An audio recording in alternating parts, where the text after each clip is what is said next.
The crate smelled like burnt coolant and old metal. Dario noticed the smell first, then the sound, a very soft, very fast breathing, coming from behind a decommissioned freight pod near the far wall of docking bay 7. He stopped walking. He had been heading back to the ship after 3 hours of the most boring xenobiology conference he had ever attended in his life. He was tired, his feet hurt, and he had a cold cup of something the station vendor called coffee sitting in his left hand. None of that mattered when he heard the breathing. He looked around. The bay was empty. The overhead lights were on their night cycle, dim and blue, throwing long shadows between the stacked containers.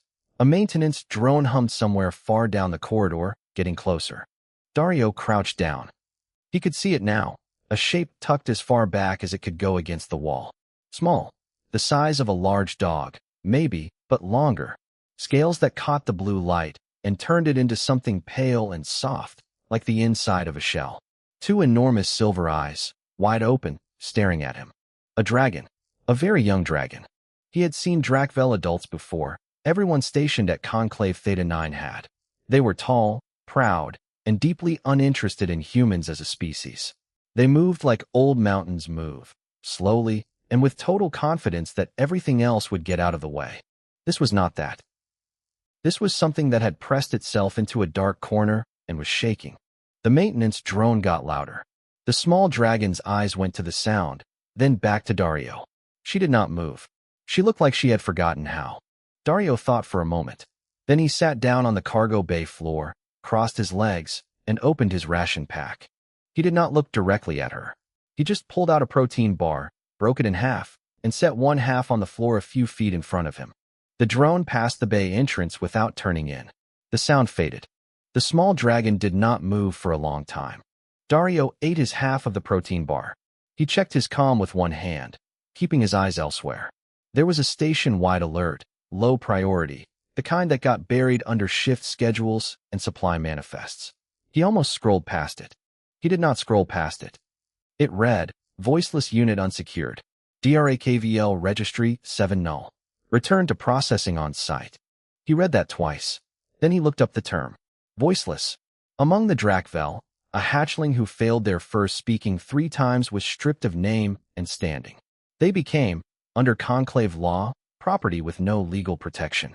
Processing meant exactly what it sounded like. Dario put his comm back in his pocket. He looked at the small piece of protein bar sitting on the floor. Then he looked at the wall somewhere to the left of the silver eyes. You don't have to, he said quietly. It's just there if you want it.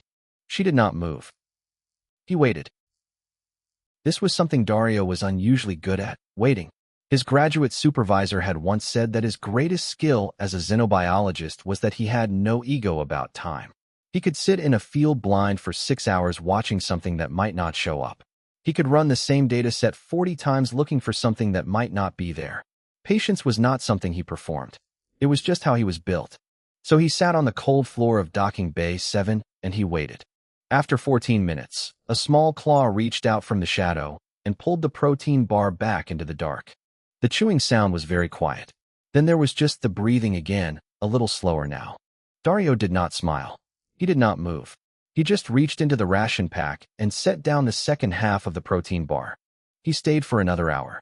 By the end of it, she had moved close enough that he could see the tiny ridge of gold along the edge of her pale scales, and the way her front claws curled when the drone sound came back, and the way they slowly uncurled again when it passed. She never made a sound with her mouth. Not once. When his comm buzzed with a crew check-in reminder, he stood up slowly, making sure she could see every movement before he made it. He gathered his things. He looked at her, just for a moment, not long, not hard. I'll be back, he said. Same time. More food. He walked back to the Ardent Meridian. He did not file the alert. He did not report the sighting. He went straight to the ship's small medical storage and pulled out a portable temperature regulation crate, the kind they used for live specimen transfers, and he set it on his bunk. Then he lay down next to it and stared at the ceiling for a while. He was a xenobiologist. His job was to observe and document alien life. He was extremely good at his job. He was also, as Commander Hessa had told him on at least 4 separate occasions, completely incapable of leaving something small and scared alone in the dark. She was not wrong about that. She came out of the dark on his third visit. Not all the way out, just far enough that the light touched her. Dario kept his eyes on his data pad and let her take the food from 6 inches away, then 5, then close enough that he could feel the warmth coming off her scales. On the 4th visit, he brought the crate. He left it open on the floor with a folded thermal blanket inside and a pile of food at the back. Then he sat against the far wall and read his research notes aloud in a low voice. Not to her, just aloud.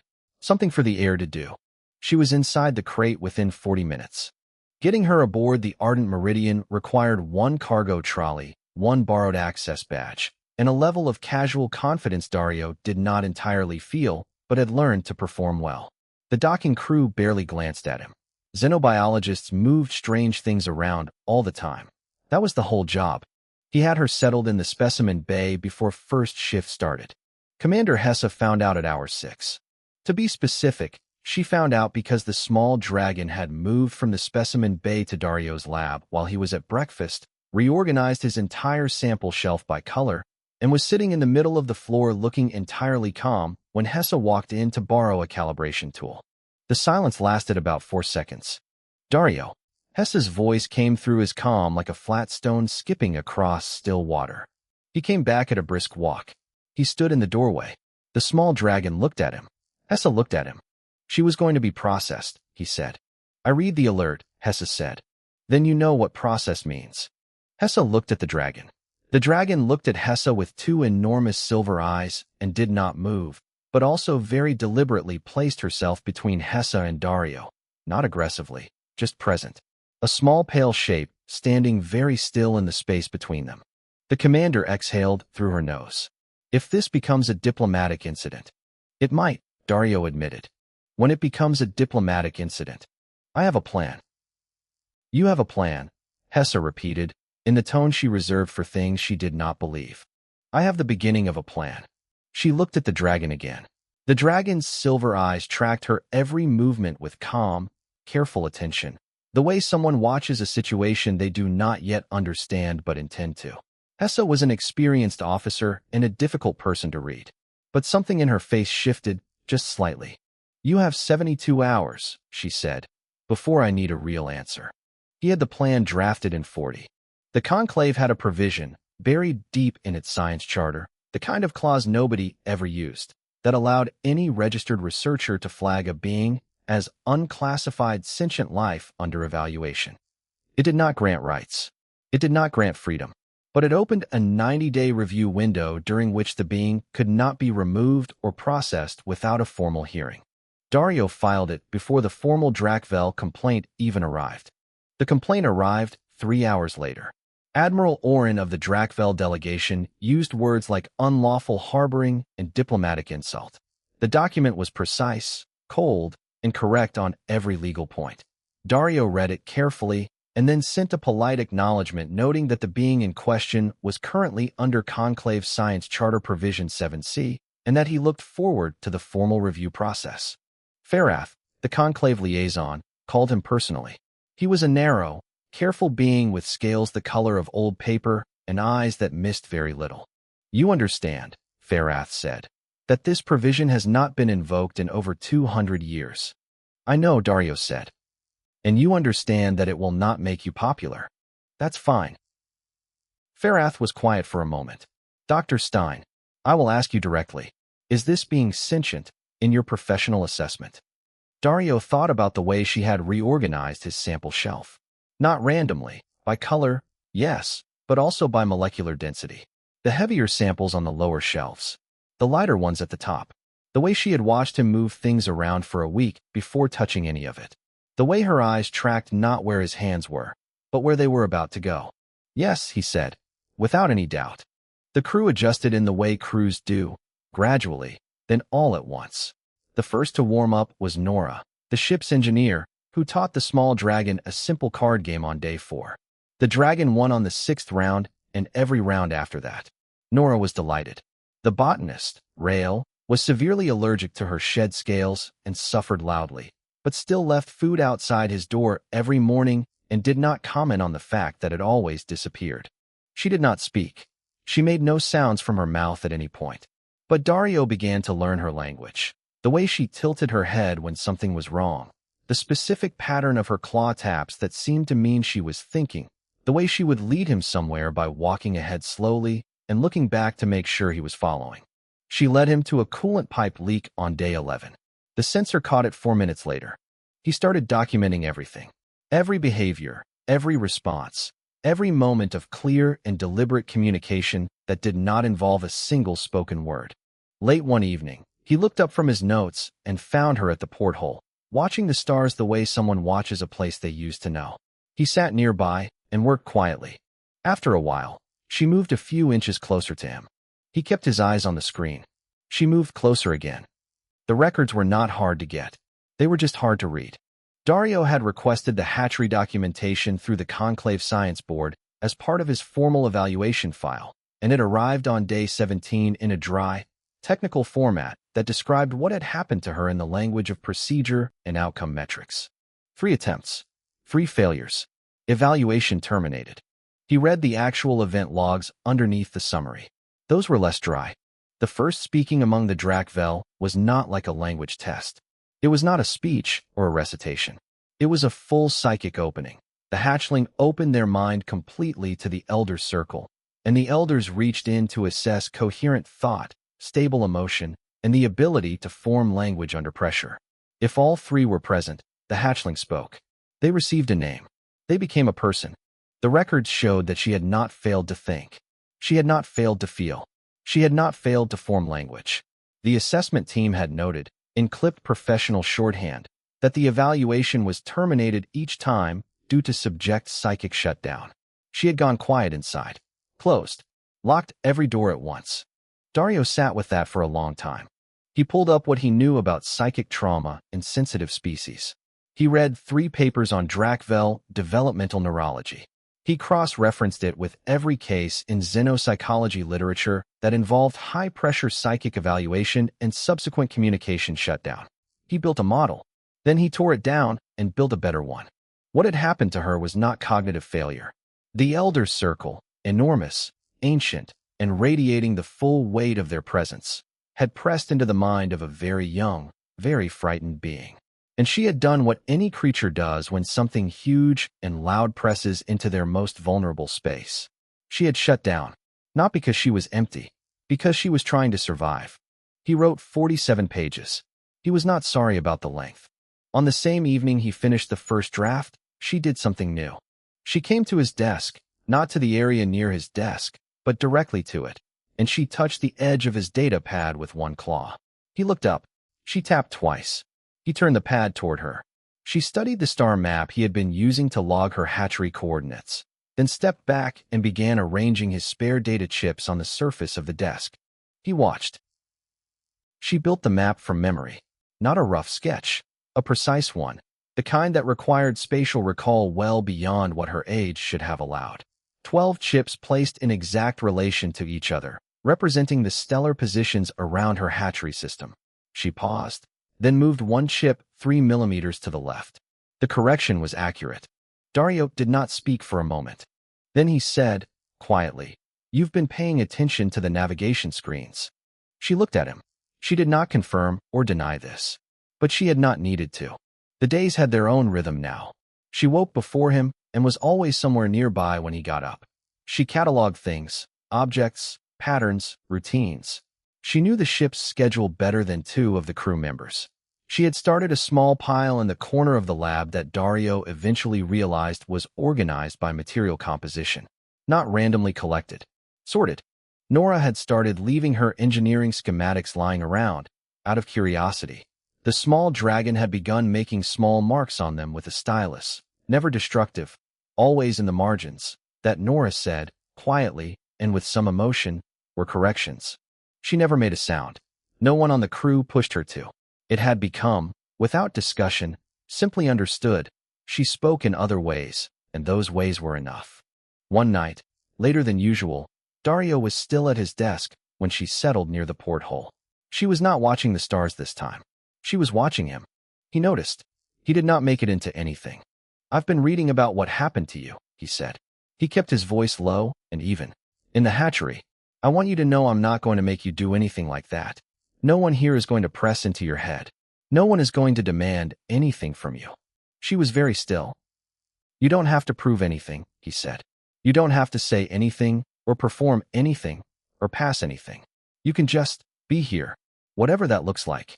He looked at her then, directly, for once, without quickly looking away. You can stay forever, he said, if you want. That's not a condition. It's just true. She stared at him for a long time. Long enough that he started to wonder if he had said something wrong. Then she turned back to the porthole. But she did not move back to her corner. She stayed where she was, 3 feet from his desk, for the rest of the night. He wrote the last section of his report to the conclave science board while she slept nearby, her pale gold scales rising and falling slowly, the ridge of light along her side catching the glow of his screen. The report was titled, Psychic Trauma Response in Juvenile Dracvel Subjects and the Misclassification of Selective Communication Shutdown as Cognitive Failure. He submitted it at 0300. The hearing was scheduled for 6 days later. Dario read the confirmation, set his alarm, and looked over at her sleeping shape in the corner of the lab. He did not feel ready. He felt certain, which was different, and in his experience more useful. The chamber on Theta 9, where the conclave held formal proceedings, was built to impress. The ceiling was 3 stories up. The seating curved in tiered rows around a central floor where the speaking parties stood. 9 species were represented in the gallery. The lighting was clean, white, and merciless. Dario stood at the speaker's position and tried to look like someone who belonged there. Admiral Oren sat at the head of the adjudication table. Her steel blue scales caught the light differently depending on how she moved, which she did very little. She was old and still in the way of things that have learned stillness costs less than motion. Beside her sat 3 Dracvel legal representatives and 2 conclave oversight officials. Farath occupied the liaison seat slightly to the left, his narrow face giving nothing away. The small dragon sat behind the observation barrier. She had been permitted to attend as a documented subject, not a participant. She sat very straight and looked at everything. Dario presented his case for 40 minutes. He used clean language, real data, and the comparative framework he had built across 47 pages. He explained selective communication shutdown, cross-referenced it with 6 documented cases in 3 other species, and walked through her behavioral record point by point. He named every instance of complex communication she had produced in 90 days. The star map, the coolant pipe, the engineering corrections, the card games. He made his core argument clearly. She was not voiceless. She was silenced by the conditions of her evaluation. The distinction was not minor. It was the difference between absence and suppression, and the conclave's own science charter required it to be treated as such. Oren waited for him to finish. Then she took the case apart with considerable skill. She was not wrong on the law. The Dracvel first speaking existed outside conclave jurisdiction. Its standards were set by the Elder Circle, not by cross-species developmental research. The behavioral record Dario had submitted was interesting, Oren said, in the tone of someone calling something interesting when they meant irrelevant. But interesting was not the standard. Standing was the standard, and standing required a spoke. She had a point. Several, actually. Dario acknowledged them without conceding them, which was the best he could do. The gallery murmured. The oversight officials conferred quietly. The small dragon, behind the barrier, was utterly still. Then Farath raised one narrow hand. The room went quiet. Liaison Farath, the presiding official said. You have a submission? I have a provision, Farath said. He produced a document. Actual printed paper, the kind used for things that mattered enough to make physical. Conclave Founding Charter, Volume 1, Article 11, Subclause 4. Drafted at the first session, never repealed, never invoked. He read it aloud. The language was old but plain. Any species representative may petition for a single act of standing, granting temporary legal personhood to a being under evaluation, if that being can demonstrate willful communication in open session before the assembled body. Willful communication. In session. In front of everyone. The silence that followed was the listening kind. Oren's expression did not change. The standard for willful communication, she said, is recognized language or its formal equivalent. Or its formal equivalent, Farath agreed, mildly. Every head in the room turned toward the observation barrier. Dario turned too. She was already looking at him, had been looking at him, he thought, since Farath started reading. Her silver eyes were steady, not afraid, or afraid, maybe, but doing something with it that wasn't flinching. He signed to her. He had been teaching her signs for 2 months. Small vocabulary, simple shapes, the kind of thing you build when you need a bridge and you build it with whatever material is close. He signed, "You don't have to. But if you want, I'm right here." She looked at him. Then she looked at the council table, at Orin, at the room full of eyes and species and old authority that had already decided what she was. Then she stepped forward. Not to the speaker's position, just to the barrier's edge, where the data chips used for case materials were arranged in a tray. She reached out and took 12 of them. She set them on the smooth surface of the barrier ledge and began to move them. Nobody spoke. She placed them slowly, with absolute precision, checking each position before she moved to the next. When she was finished, she stepped back. Dario looked at the arrangement. His chest went very tight. It was the star map, her hatchery system. 12 chips in exact stellar relation, accurate to margins that required navigational knowledge no one had taught her, that she had assembled from memory after watching screens through a doorway while pretending to sleep. He translated it aloud. Every coordinate, every spatial relationship. His voice did not shake because he did not let it. The chamber was completely still. He looked up. Orin was looking at the 12 chips on the ledge. Her expression was not cold anymore. It was not warm either. It was something in between that did not have a name yet. The look of someone whose category for a thing has just stopped working and who has not yet built a new one. The small dragon stood quietly in front of what she had made, and she waited. The hearing closed without a final ruling. That was not a loss. It was the best outcome Dario had expected. The conclave granted provisional status, pending a personal review by Elder Voss. The oldest living Drakvel would assess the small dragon directly. If he confirmed what Dario had argued, she would receive full standing. If the review did not happen within 30 days, the provisional status lapsed, and the original order stood. Elder Voss lived on the Drakvel homeworld. He had not left it in 40 years. He received no unofficial visitors, and had declined every formal conclave invitation for the past decade on the grounds that he found meetings tiresome. Dario filed a formal access request to the homeworld. It was denied in 4 hours. He was sitting with that denial when a private message arrived on a frequency he did not recognize. No name, no conclave header, just coordinates and a departure window and 1 line of text. You have 72 hours before this communication is logged. He recognized the precision of the phrasing. He had read enough of Orin's legal documents to know how she structured a sentence. He brought it to Hessa. She read it twice, looked at him, looked at the small dragon who was currently in the corner of the bridge methodically reorganizing the spare parts bin by size, and said, "Set a course." The homeworld was called Drakvel Prime in conclave records. The Drakvel themselves used a word for it that translated poorly, something close to first ground. It appeared on the navigation screen as a deep green-blue sphere surrounded by 2 thin, pale rings of orbital debris from a moon that had broken apart sometime in the previous century. As the ardent meridian came into range, the whole crew went quiet. From space it looked ancient. It looked like something that had been there long before anything else nearby and intended to remain long after. The small dragon pressed herself to the porthole and stayed there for the entire approach. Elder Voss's tower was in the highland region of the northern continent, surrounded by forest so old the trees had grown together at the canopy into a single continuous ceiling of green. They landed in a clearing and walked. The air was different, heavier, full of something that was not quite a smell and not quite a sound, more like a pressure at the edge of perception. The small dragon walked beside Dario, not behind him, beside him. The tower had no door in the conventional sense, just an arch of stone that had been standing long enough that moss had grown in its cracks and then died and been replaced by different moss several times over. Inside, everything was quiet in a way that felt deliberate. Elder Voss was smaller than Dario expected, old enough that his scales had faded from whatever color they once were into a soft, layered gray-green, like old jade. He was seated, and he did not rise when they entered. His eyes were the color of deep water, and they went immediately to the small dragon. He did not speak for a while. He looked at her the way someone looks at a document they are reading very carefully. She stood still and let him look. I read your report, he said to Dario. His voice was low and even, and he spoke in conclave standard without apparent effort. All 47 pages.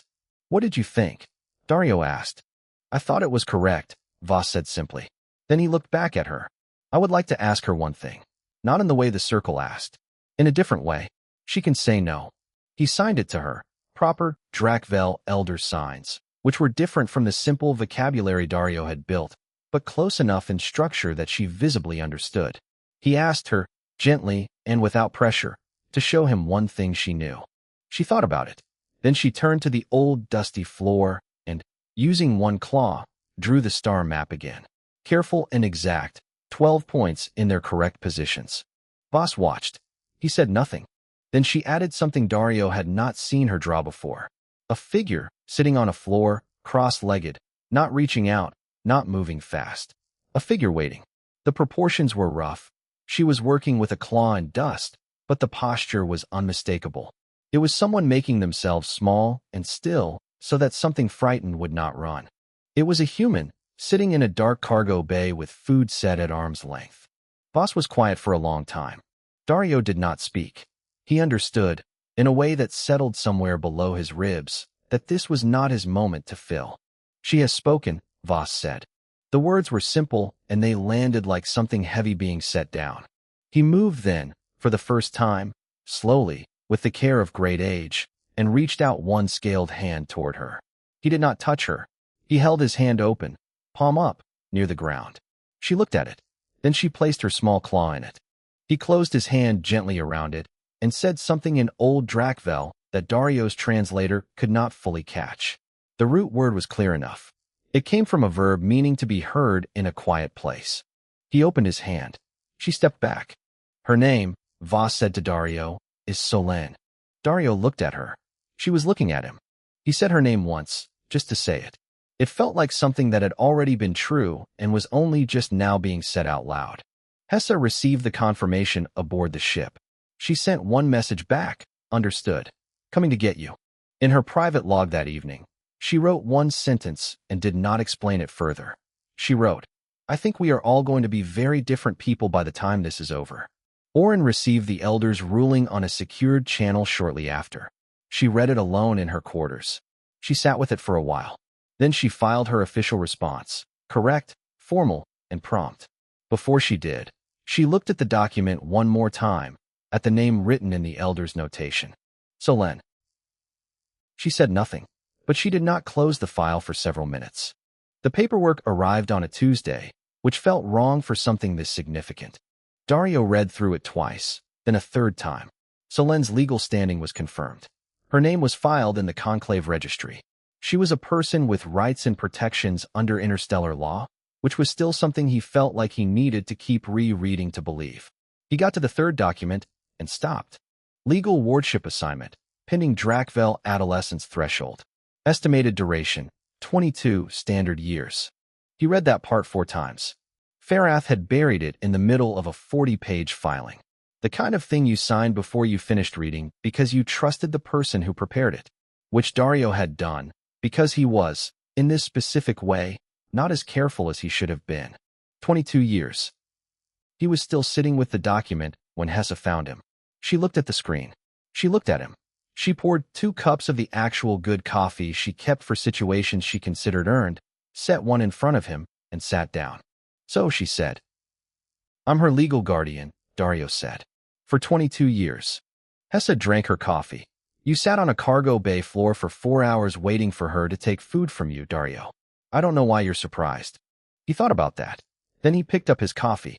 Solène was in the lab. She had been Solène for 11 days now, and she wore the name like it had always fit her, which, Dario thought, it had. She had not changed in the days since the homeworld. But something in how she moved had changed. Less like something that expected to be turned away. More like something that had put its weight down.